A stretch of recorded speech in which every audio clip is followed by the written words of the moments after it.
Welcome to another deep dive into Indian history. Today we are going to be looking at Indian art and architecture, specifically what happened after the Mauryan Empire. And we're going to be using a source, a really cool one that goes into great detail. And it's going to be great whether you are a student, maybe even a UPSC aspirant getting ready for GS1, or just someone who loves history. Yeah, after the Mauryan Empire falls. And this happens in the 2nd century BCE. It's not like one ruler just takes their place. There's this power vacuum. All these different rulers are vying for control. In North and Central India, you've got The Chulungas. the Kambas, the Kushanas, Yeah. and the Guptas. Meanwhile, in the South and West, the Satavahanas. Think Shivapalkas. Kapuras. And the Vakatakas become really prominent. It's a lot to keep track of. But there's something else going on during this time. All this political upheaval actually leads to this explosion of creativity. New religious groups are appearing. And the art is changing in some really cool ways. Okay, so think about this. There's this place called Barhut. It's in Madhya Pradesh. And it dates all the way back to the 2nd century BCE. And they have these amazing sculptures that show us exactly how art changed after the Mauryans. Right. I've seen pictures. But what's so different about them? Well, one thing you'll notice is that the Barhut sculptures are carved in low relief. What does that mean? So it means the figures, they kind of look like they're coming out of the surface, almost as if they're part of the stone, instead of freestanding like we see in earlier periods. I see. I'm actually looking at our source right now, and it mentions how the artists at Barhut, they were still figuring things out. In the beginning, they mostly just smoothed the stone. Then they started carving figures. But the hands and feet are often in weird positions. It's like they were learning as they went. Yeah, exactly. With low relief, you don't have as much depth to work with. So getting realistic poses was tough. So they were limited by the medium. Exactly. You see these stiff figures, sometimes with their hands just flat against their chests. But in a way, it's kind of charming. You can just tell they were trying so hard to capture the human form. Right. You can almost see them thinking through it. Yeah, and then as time passes, they got better, the carving gets deeper, poses get more natural, the figures start to look more realistic. It's like they had a breakthrough. Exactly. And one of the best examples of this is the Ruru Jataka panel. It's like a whole story carved right into the stone. What do you mean by story? Well, they managed to depict all these different events from a single story, all within the same frame. Wow, that's impressive. Right. It really shows how skilled they became. Yep. And how they could communicate these complex ideas visually. That's amazing. And, this focus on narrative art, that's something to remember, especially if you are studying for the UPSC.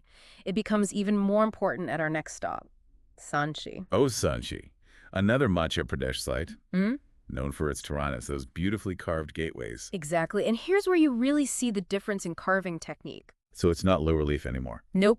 At Sanchi, we see high relief. So the figures are really coming out of the stone. They're practically bursting out. So full of life and energy, a completely different feel from Barhut. It sounds incredible. So there's the Toranas. Anything else our listeners should know about Sanchi? Well, you can't talk about Sanchi without mentioning the Pradakshina. The what? The Pradakshina. It's a path that goes around the stupa. Oh, okay. But it's not just any path. You have to walk it clockwise. It's a key part of Buddhist architecture. It creates a sense of movement and contemplation. Interesting. It's not just about admiring the sculptures from afar. You're actually walking with the narratives as you circle the stupa. You're part of the experience. Right.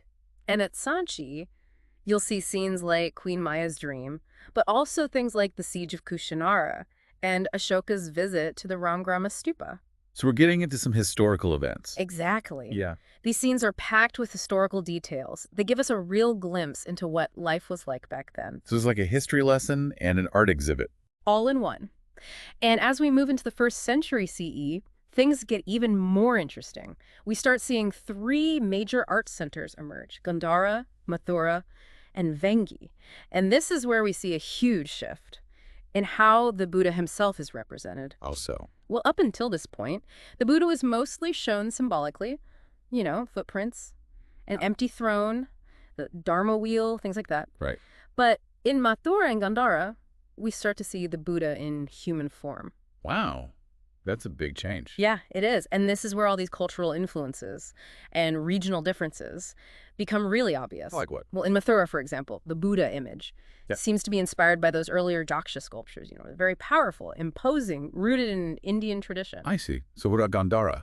Ah, Gandhara. Gandhara was influenced by Hellenistic art, the art of ancient Greece. Oh, very different. Very different. The Gandhara Buddha has these Greco-Roman features, flowing robes, wavy hair, a more idealized physique. So there are two completely different depictions of the Buddha. Exactly. At the same time, It makes you wonder how people back then felt about it.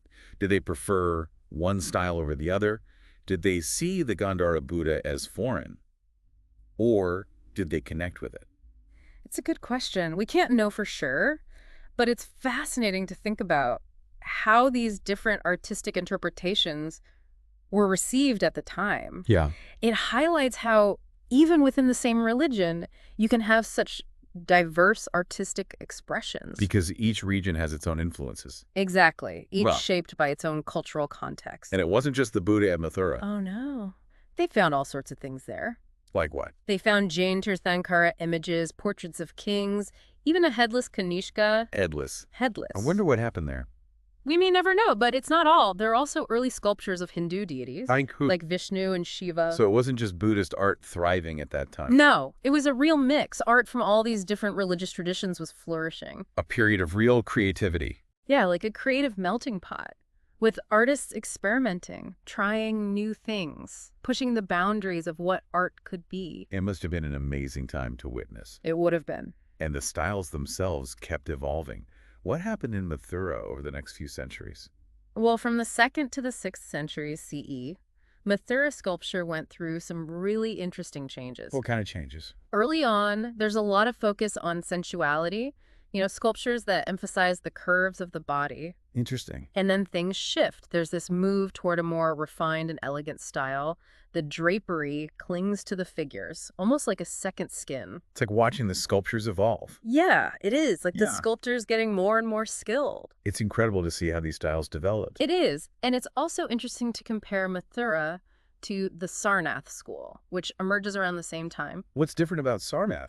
Well, the Sarnath Buddhas Hmm. are known for being very serene and graceful. They often have these plain, transparent robes, much more understated than what we see in Mathura. That's fascinating. And this is a really important point, especially if you're studying for the UPSC.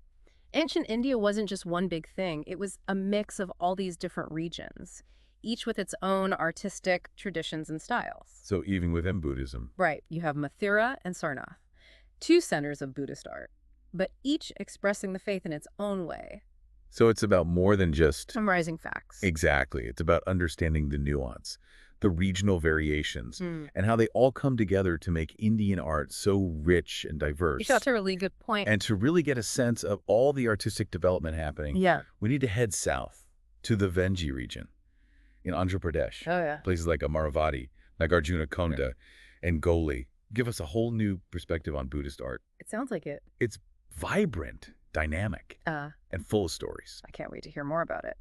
Amaravati is particularly interesting. It has this Mahachaitya. That's a really grand stupa. And what's really unique about it is that the dome of the stupa Yeah. is covered in these elaborate relief sculptures. It's like this amazing visual experience with all these scenes and figures wrapping around this sacred structure. That sounds incredible. It is, and the style is so different from anything we've seen so far. How The figures are very slender and graceful, and they're often in Tripanga poses. That's the 3-bend pose. Oh, right. I've heard of that. And the compositions are really dynamic and emotional. There's this incredible sense of movement and energy. I can see why you're so excited about it. It's a real contrast to the more restrained style you see at later sites like Nagarjuna Konda. And that's another important takeaway, especially for our UPSC listeners. Artistic styles aren't static. They change over time. They reflect changing tastes and influences, even political and social shifts. So it's not enough to just know the basics of a style. Right. You need to understand how it changed and why, and what those changes tell us about the bigger picture. So we're putting it all into context. Exactly. It's about seeing the connections, the patterns, the things that influence art. And, speaking of shifts, let's talk about something completely new, cave temples. Oh, wow. Cave temples. They're so cool. Yeah, they are. Imagine carving these temples and monasteries right into the rock face. It's amazing what they were able to accomplish. It really is. And Western India becomes like a center for cave architecture, starting around the 2nd century BCE. And it's not just about creating shelter. These are really complex spaces full of detail, meant to inspire awe and reverence. So what are some of the designs? Well, there are three main types. First, you have the apsidal vault roof chaitya halls. These are prayer halls with a vaulted roof and a semicircular apse at the back. Okay. You see early examples at Ajanta and Pacha, Mm-hmm. and later ones, more elaborate versions, at Karla and Kanheri. That's just one type, right? Right? Those are the prayer halls, but the monks needed somewhere to live. Of course. So they also carved out viharas. What are viharas? Viharas are the monasteries. They're these complexes of halls and cells carved right into the rock, often connected to the chaitya halls. And Ajanta Cave number 12 is a great example of an early vihara. So they carved out everything. Pretty much. And did the designs change over time? Oh, yeah. They were always experimenting, pushing the limits of what they could do. Take the chaitya halls, for example. The early ones, like those at Pacha, are pretty simple. But then they get grander and more complex. So they were constantly improving. Exactly. The chaitya hall at Karla is massive, with these huge columns and carvings. And then there's the unfinished cave at Kanheri, where you can actually see how their ideas were evolving. It's like they were always trying to outdo themselves. It must have been an exciting time to be an architect. Yeah. Imagine all those possibilities, creating these huge spaces out of solid rock. It's mind-blowing. It is. And of all the cave sites, Ajanta is truly special. Ajanta, yeah, that's a UNESCO World Heritage Site. It is. And it's not just the architecture. Ajanta has both sculptures and paintings. Both. Yes. And they're from over 6 centuries. 6 centuries. Yeah, it's incredible. That's amazing. You can walk through the caves and see how the styles changed over time, how techniques were refined, even the themes they chose to depict. It's like a visual timeline of art history. Exactly. So if I were walking through the caves, what are some of the main differences I'd notice between the earlier and later Ajanta paintings? Well, in the early paintings, like those in Cave Nose, 9 and 10, the figures are a bit wider, the colors are more limited, and the compositions are simpler. What? But then as you move to the later caves, like caves 1, 2, 16, and 17, you see this incredible refinement. What kind of refinement? Well, for one thing, they used multiple layers of plaster to prepare the wall. So the surface is super smooth, almost luminous. Wow. And the details are incredible. They use different skin tones to show the diversity of the population. The lines are delicate and flowing. And they were masters of shading and perspective. They really knew what they were doing. They did. And the colors, they used all natural pigments, vibrant blues, rich reds, earthy ochres, and somehow those colors are still so vibrant, even after all these centuries. It is. And it's not just religious figures and stories. There are scenes from everyday life, animals, musicians, dancers. It's like you're looking through a window into the past, seeing the richness and vibrancy of ancient India. It sounds incredible. It is. And these paintings are a really valuable source of information for anyone studying history, or even for UPSC aspirants.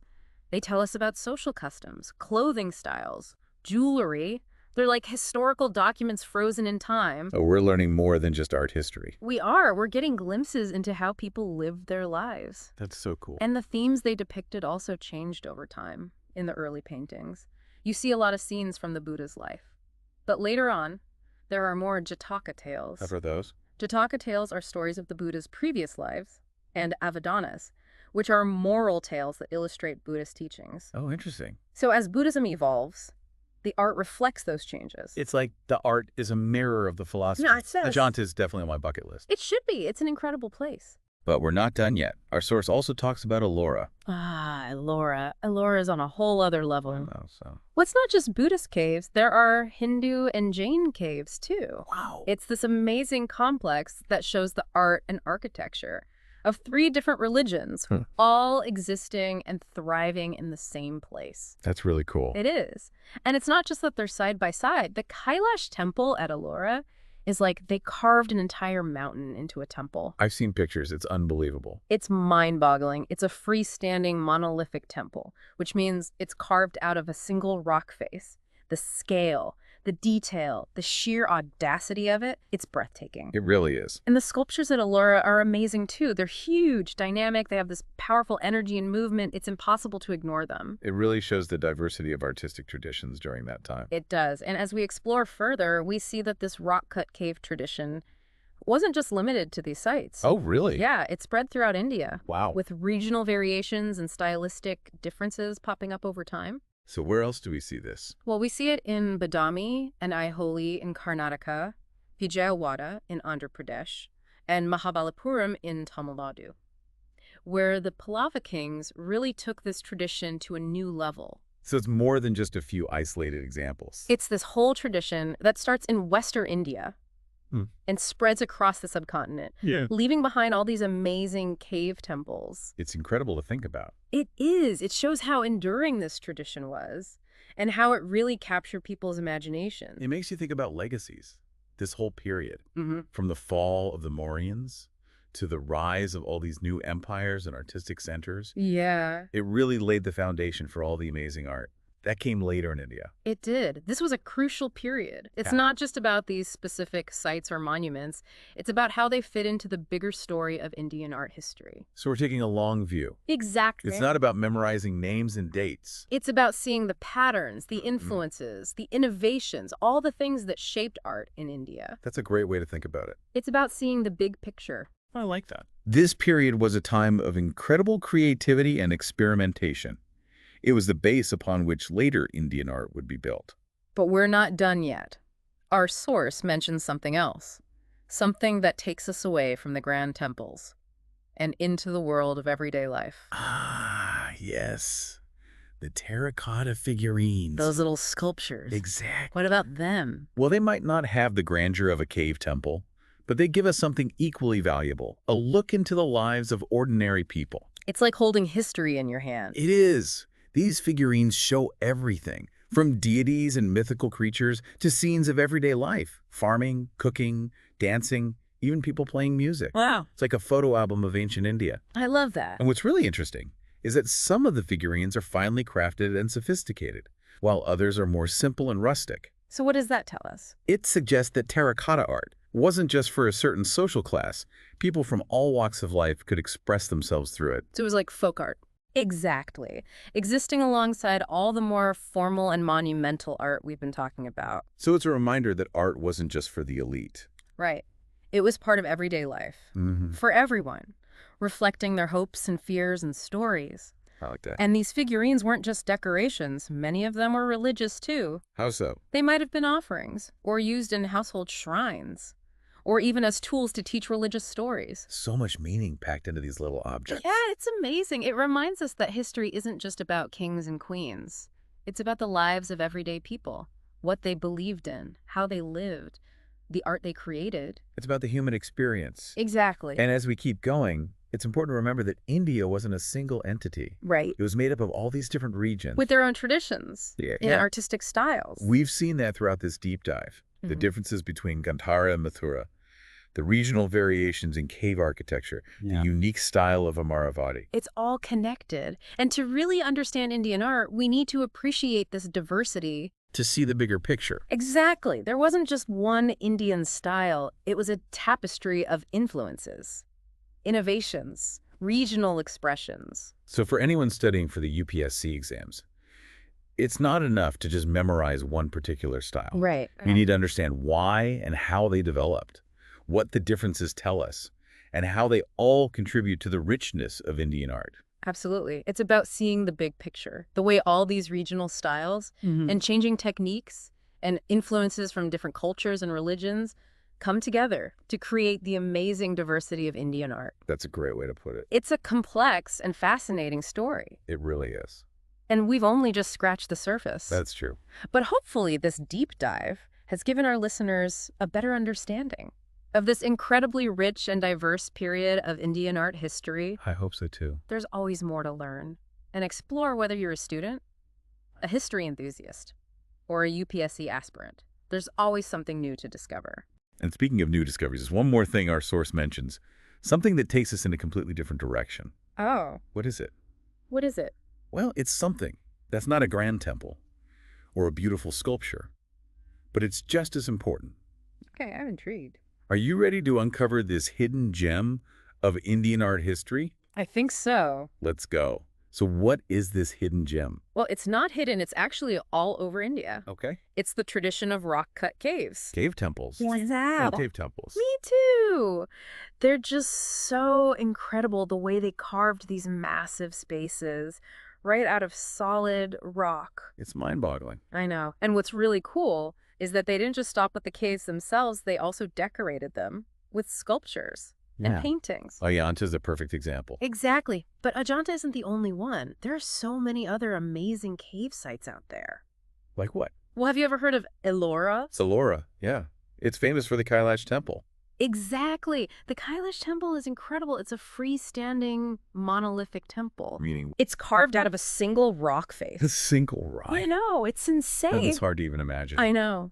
It's one of the most impressive feats of engineering and artistry in the ancient world. So Ellora is worth checking out. Oh, absolutely. And it's not just the Kailash Temple. Ellora also has a bunch of other cave temples from 3 different religions. 3? Buddhist, Hindu, and Jain. So it's like a melting pot of different faiths. It is. It shows how all these different religions coexisted and thrived in ancient India. That's really cool. It is. And it's not just Ellora. There are other cave sites all over India that feature a mix of religious traditions. Like what?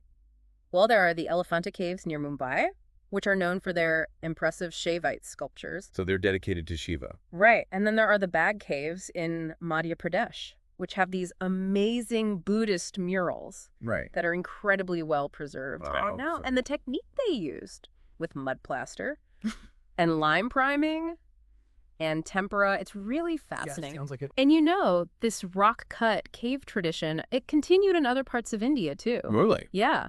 There are examples in Badami and Aihole in Karnataka, Vijayawada in Andhra Pradesh, and even Mahabalipuram in Tamil Nadu. Wow. So it's all over the place. It is. This tradition really spread far and wide. And it lasted for centuries. It did. It's a testament to the enduring power of this art form. It makes you wonder what was so special about cave temples. I know.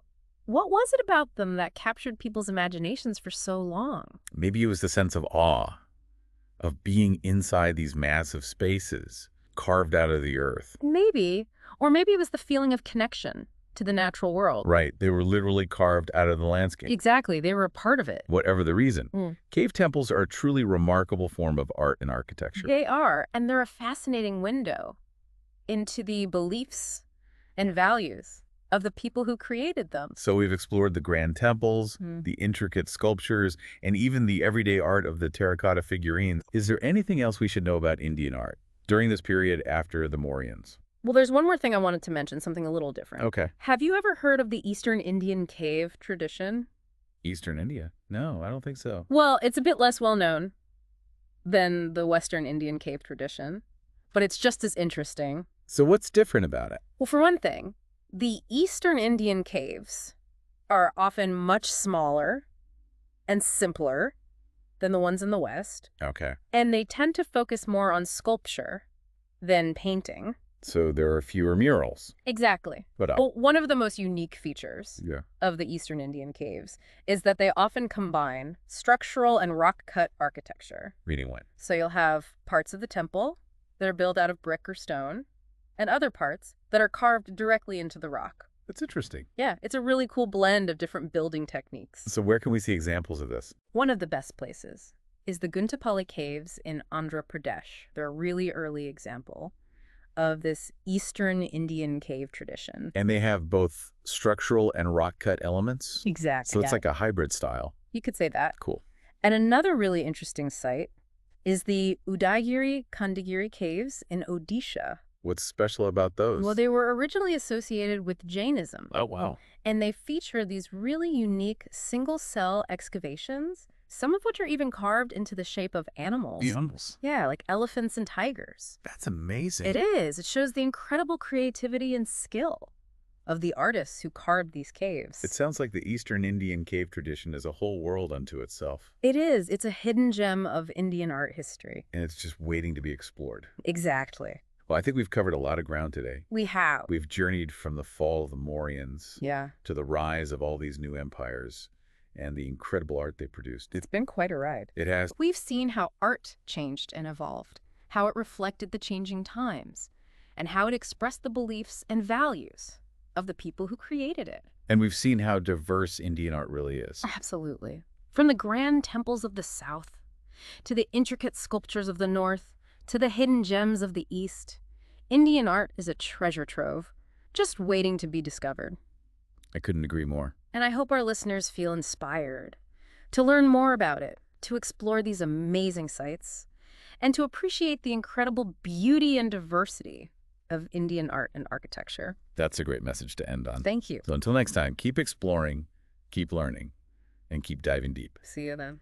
So we've talked about these grand temples and sculptures, but you mentioned something earlier about a tradition of terracotta figurines. Oh, yeah. What's that all about? Well, they might not be as impressive as a giant temple, but these terracotta figurines, they're like little windows into the lives of everyday people. I like that. They show us what life was like for ordinary folks in ancient India. So what kinds of things do they depict? Oh, all sorts of things. You've got deities and mythical creatures, but also scenes of everyday life, like people farming or cooking or dancing, even playing music. It's like a snapshot of daily life. Exactly. It's fascinating. And did everyone make these figurines? Well, it seems like it was pretty widespread because we find both really finely crafted ones and others that are much simpler. So it wasn't just for the elite. No. It seems like terracotta art was accessible to everyone, kind of like folk art. That's really cool. It is. It shows that art wasn't just for the rich and powerful.